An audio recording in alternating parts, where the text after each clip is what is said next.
Can't keep asking the American taxpayer to dig deeper and deeper into their pocket while the European taxpayer isn't being asked to do the same thing. Fighting soldiers from the sky, the airborne insertion into the farmland in Normandy was a critical component of the D-Day invasion. 80 years later, some of those C-47s are still flying, and today's paratroopers are still pinning their feet and knees together and jumping out into the breeze.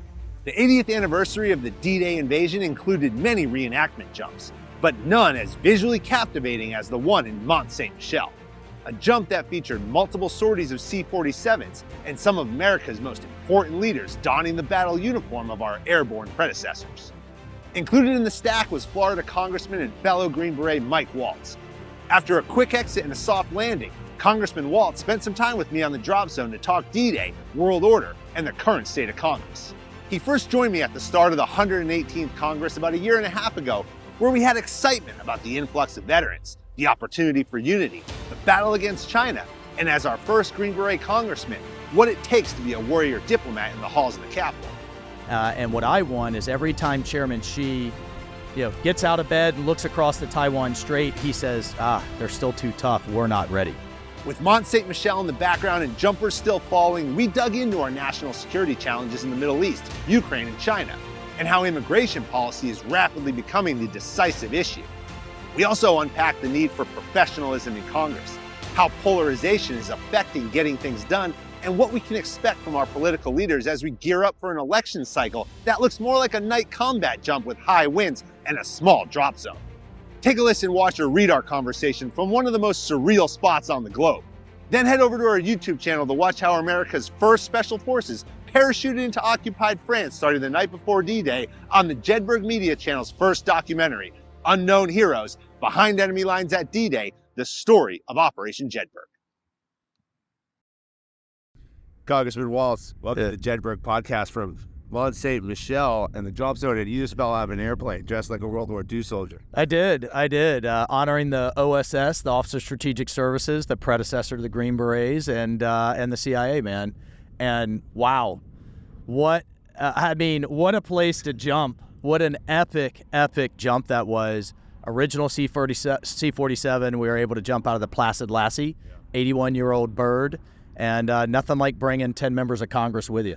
And it's still flying. The aircraft's still flying. The new parachutes, though. Well, I promised Speaker Johnson, because we only have a one-seat majority as Republicans in the House, and he said, Michael, we have a very thin majority. I said, vintage birds, vintage uniforms, but the parachutes are new, Mr. Speaker, so don't worry. There was a lot of talk about that one-seat majority. What if somebody gets injured? Well, let's talk about D-Day for a second. I mean, we've been here for a week now. This is the last day. We're heading home. But yesterday, June 6th, 1944, 80 years ago, we talked so much about Operation Jedburgh, too. We released our documentary of Heroes Behind Enemy Lines at D-Day, the story of Operation Jedburgh. Being here on these grounds, though, it really brings it all together when you visualize so much of the cost of war, right? The sacrifice, but that's right. The fact that that day began to set the conditions and the foundation for the world order that's lasted for the last 80 years. What's it mean? Well, I wish I could bring every single high school class, graduating class from the United States here. There is nothing like actually walking the ground, seeing the cliffs at Pointe du Hoc, seeing Omaha Beach, seeing the rows and rows and rows of crosses from the men 18, 19 years old who just never made it home.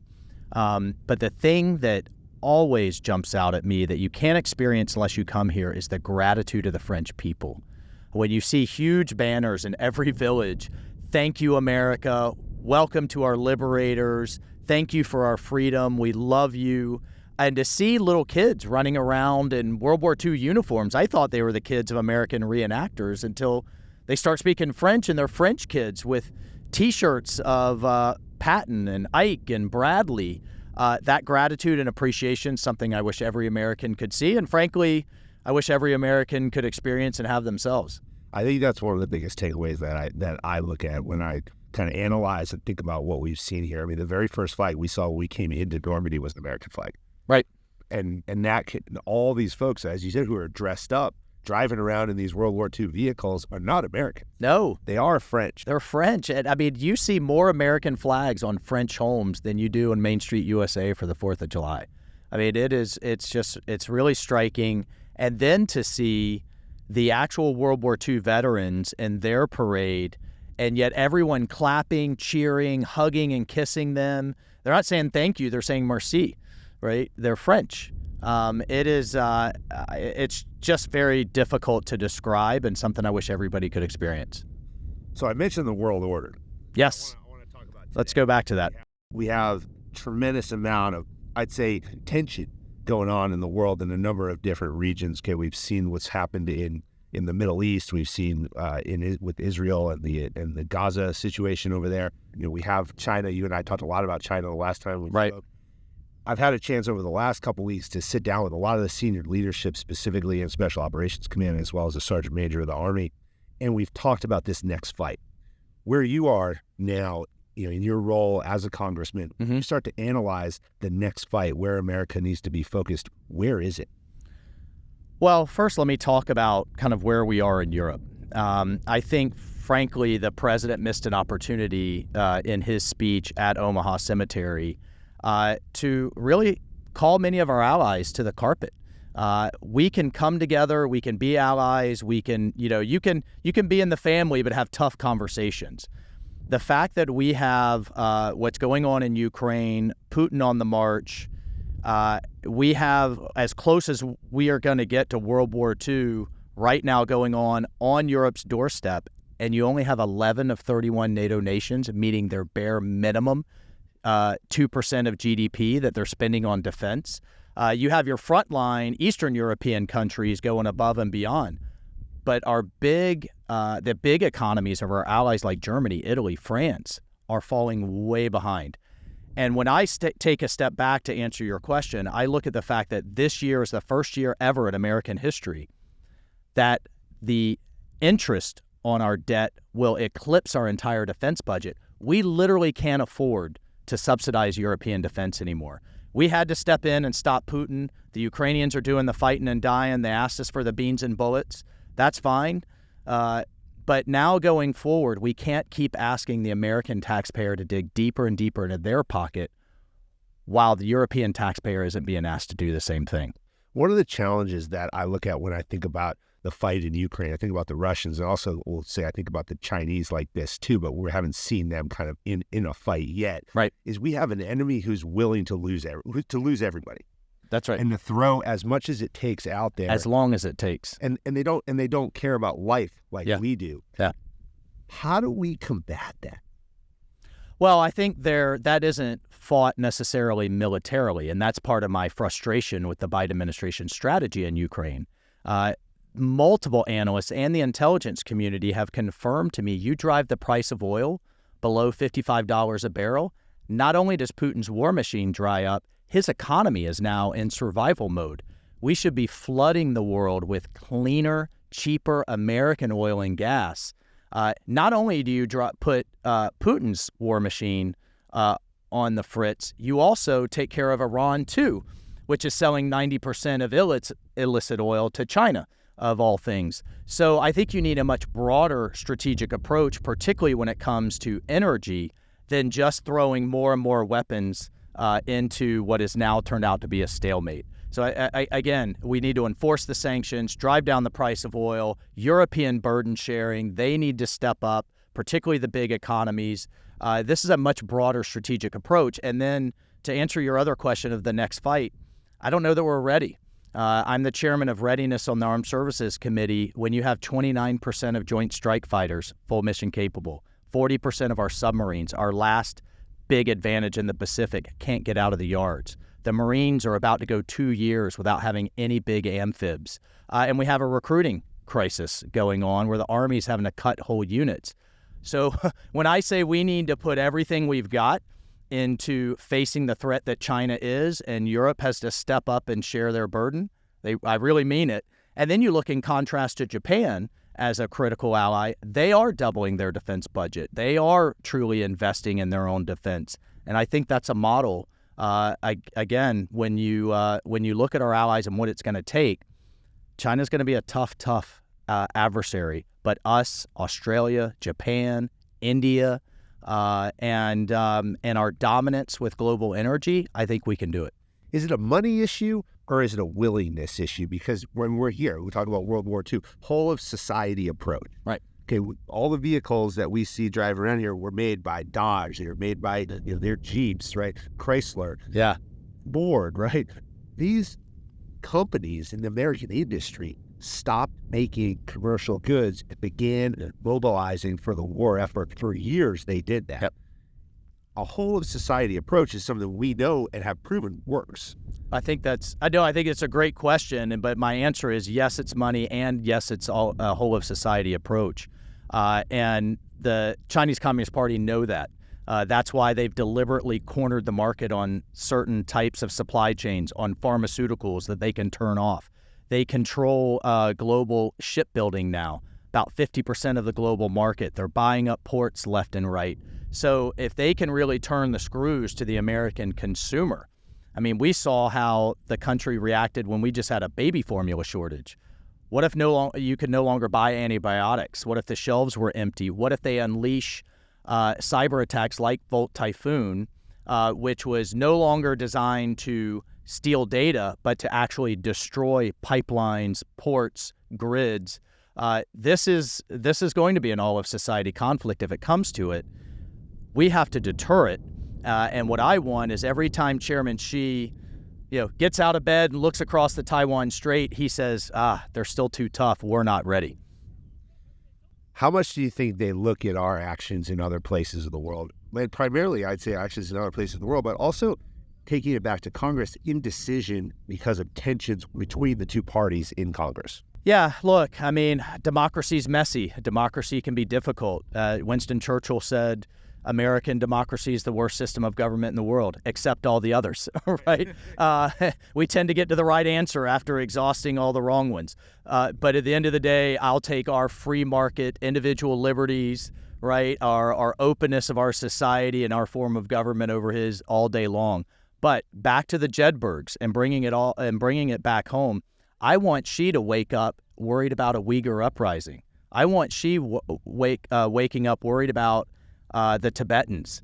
We need to start rattling his cage a bit more internally. We need to be supporting, in the Cold War, Soviet dissidents or Russian dissidents were household names across the United States. I mean, you look at the movements in Eastern Europe that we supported through Voice of America, through communication means, overt and covert.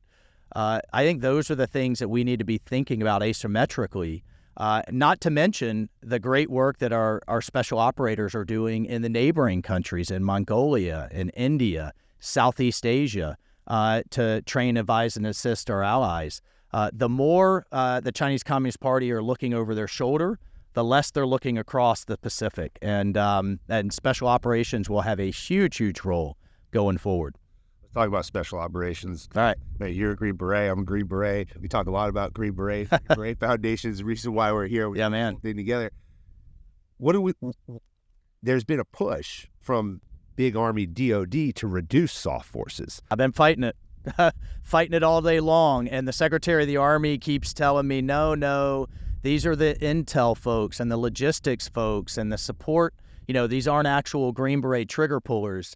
And I just think it represents a fundamental misunderstanding of what those special operations trigger pullers need. We need embedded intelligence. We need embedded targeters. We need logisticians that understand the unique needs of an isolated ODA on the other side of the world in a combat zone or out of a combat zone. And so now to have to reach over to Big Army to get those assets and compete for those assets, I think is a tremendous mistake, and I'm fighting it every turn in the last defense bill and this next one. Well, I think about soft truth number 5. That it takes the whole team. That's right. It's not just about the special operator. And you can't mass produce. You can't mass produce the support network as well. Look, I'll take 3 civil affairs, a half dozen PSYOP soldiers, and you put them on some of these Pacific islands, and you are making game-changing gains against the soft power that the Chinese Communist Party is implementing. Look, those support those support men and women for the special operations community keep us out of wars. Those are the left of bang. Those are the ones who establish deterrence and soft power that we need going forward. So again, that is the absolute, we shouldn't be cutting it all. We need to fix this recruiting crisis, but to the extent we are, it shouldn't be them. I got to ask you about immigration. Yeah. So I live outside of New York, and we got a lot of wildness going on in the city right now with immigration, especially in the metropolitan area. You know, talking about Manhattan itself and levels of crime in Manhattan. A lot of it's because of the immigration influx that's happened, and there's just no more resources to deal with it. But we're seeing it all over the country. Look, I'm not in government. Okay, you know, I didn't study a whole lot of math. I became a journalist, so I didn't have to be all too smart about a lot of things. But I look at the problem there, and what I say is, it looks like we have an open border. We have this influx of folks we can't handle, and then why is it so hard to just close the border and be stricter on who we let in the country? Well, I can't get inside the president's head. He said for the last 3 years that he needed additional legislation, but then just in the last week, he finally took an executive order in his own power to at least partially close the border. I still disagree with it. I mean, if you're looking at 2,500 a day, I mean, you're almost 1 million a year still that they're letting in, unvetted, from over 170 countries, many of them human trafficked. About 40% of the girls and women are sexually assaulted, raped, and sold into human trafficking, which is just heartbreaking to me. And then the strain on our resources with upwards of 12 to 15 million people just in the last 3 years is truly disheartening. So, yeah, and I think the piece that really kicks me is, you know, every time I talk to a homeless vet or I talk to any veteran that's not getting what they need, I talk to a teacher that her classroom is maxed out. Those are resources that American citizens should be having. And then finally, former Navy SEAL Congressman Dan Crenshaw and I introduced the legislation to authorize the use of military force on the cartels. The cartels are behind all of this. They are working with Chinese companies, chemical manufacturers to pump fentanyl that are killing over 100,000 Americans a year. They're making billions off of human trafficking. If you changed out the names Sinaloa and Jalisco with ISIS and Al-Qaeda, it wouldn't even be a debate. However, I am not advocating, as the media has spun it, for sending the Marines to Mexico City. We're talking give law enforcement space assets, drone assets, offensive cyber assets. We can start interdicting their communications, interdicting their bank accounts, putting them on the back foot. And if they're afraid of a hellfire flying through the window in the middle of the night, and that keeps them up all night, lest they can plan and operate against us, I'm okay with that too. And we know from Plan Colombia how to take down cartels. We took down the Medellin cartel by, with, and through the Colombian government. I think we can do the same. Last question. Yeah. I want to ask you about the next 6 months. We've got a very polarized populace between a split of the parties. Right. We have President Biden going to be facing against President Trump again. And how are we as a country going to remain unified? Because regardless of who wins, okay, that leader is going to have to stand up and unify this country if we have a shot. Well, I'm not going to sugarcoat things. I think, look, I think if you've got another 5 years of Biden, it's going to be not only horrible for the country. I think what you're seeing around the world right now is what a world looks like when deterrence starts crumbling and the order that our forefathers put in place post-World War II starts seriously eroding. If President Trump wins, I think the progressive left is going to, frankly, kind of lose their mind. But to answer your question, how do we come together? I think President Trump says it absolutely right. Our success will bring us together. When we have an economy that is booming, when we have crime that's under control, criminals are being prosecuted, a border that is secure. And if you just look at the Middle East, when you have ISIS on their back foot, Iran is broken, the Abraham Accords are breaking out with Israel, you know, that kind of success is unifying.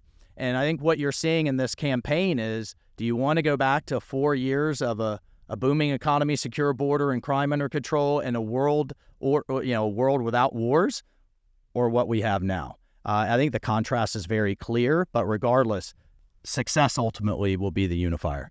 Yeah. Well, we have I would argue that we have no choice but to succeed.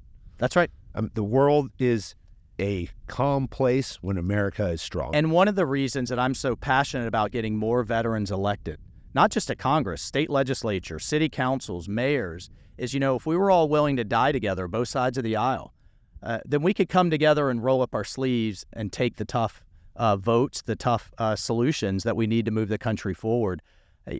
We've declined. We talked about this before. 75% of the Congress were vets in the 70s, 15% by 2018.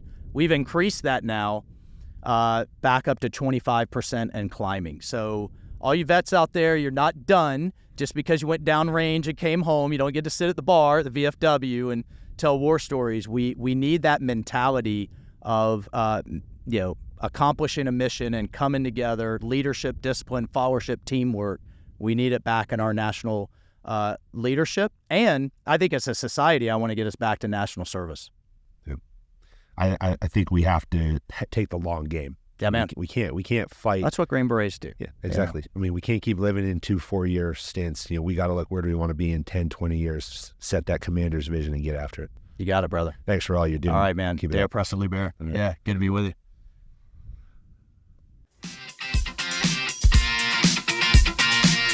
American Jedburghs went on to form the foundation of the United States Special Forces and the Special Activities Directorate of the Central Intelligence Agency. Thanks for listening to the Jedburgh Podcast, an official program of the Green Beret Foundation.